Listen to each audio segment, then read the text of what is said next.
Hi, this is Terry Lynn with Deprogramming, and today I have David Weiss with me. But before I introduce you, David, and what you're about, I wanted to set the stage for this episode of Deprogramming. I wanted to use this particular subject matter that you are known for and knowledgeable about to highlight that the ability and willingness to entertain ideas outside of the current box of acceptance is necessary to deprogram your mind. And that's really what my series is about. The subject that we'll discuss is super taboo. And due to that, it actually speaks to its possible validity, at least in my mind.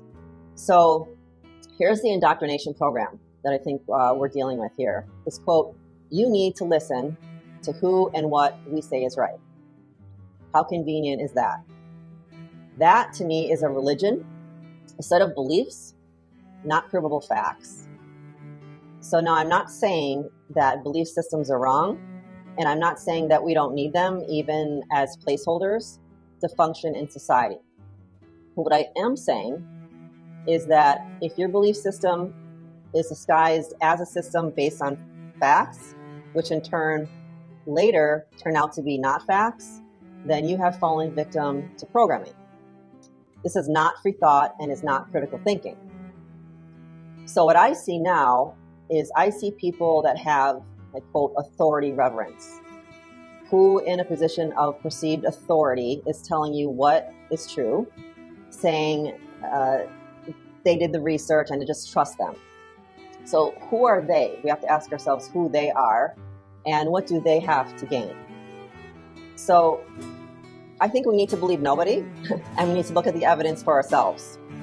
If higher thinking skills are squashed, they'll be the exception, not the rule, and a rudimentary, even inaccurate rendition of anything will be readily accepted in that case.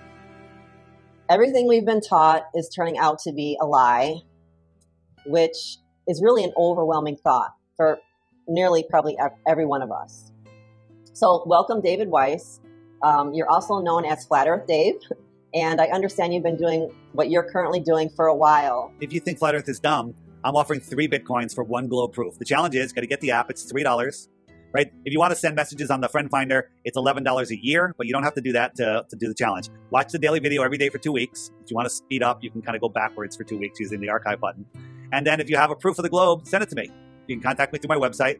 But before you do, you have to click the frequently asked questions button, make sure it's not answered there, which it probably is.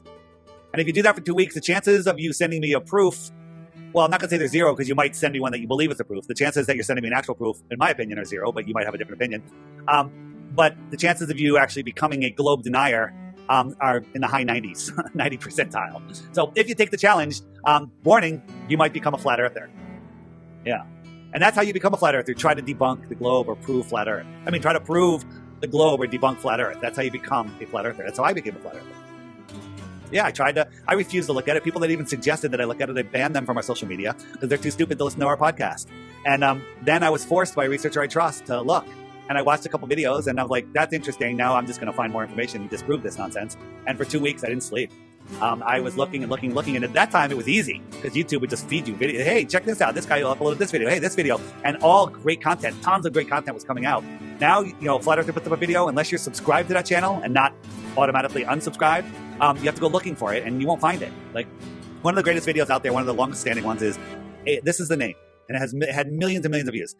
A Stranger's Guide to Flat Earth 21 Questions. That's a pretty unique title. You search that on Google, you're going to find all propaganda. Go on YouTube, type in the exact title of that, and you're going to get all their propaganda. Why are they going to put Professor Dave, who's not even a professor, at the top? You're going to get all this nonsense, and that video won't even show up. That alone is waking people up. Yeah. So how long has it been for you then, since you said you were trying to debunk it? How many years? 2014, 2015, somewhere around there. Okay, so a really long time. Okay. So, and then I'm sure you went through a process where you had to change paradigms of learning. You had to change paradigms of beliefs, I should say, right? So you understand that that's kind of what people go through. Well, belief is the enemy of knowing, right? If I told you I lived in Connecticut, you can believe I live in Connecticut, but you don't know it, okay? But then you do some research effort off the couch, or maybe on the couch, but with your laptop, and you find my friends on Facebook, you look around, you find my high school, okay, yeah, he lives in Connecticut, right? Now you know. but people believe they live on a globe, but they have no idea why. Why do you believe you live on a globe? Somebody told me, wrote it in a textbook. They don't have any proof. How fast is it spinning? I don't know. How fast is it orbiting? I don't know. How fast is it chasing the sun? What do you mean it's chasing the sun? Right? They have no idea. Can you have high pressure next to a vacuum without a container? What are you talking about? I don't know what you mean. I don't have a degree. Right? People are so lazy and stupid, but they'll defend the ball for some reason. It's fascinating. Right, but what I'm saying is that so when you have a belief system with so many other belief systems piled on top that are based on this particular system or lie, it's going to take a little bit. I want people to be patient with themselves too. It's going to take a little bit. This is still a process of learning all of those new things, because you have to change a lot of other things that you believe that are based on this, and that will wig you out if you try to do it too fast, and you might just get in a fear state.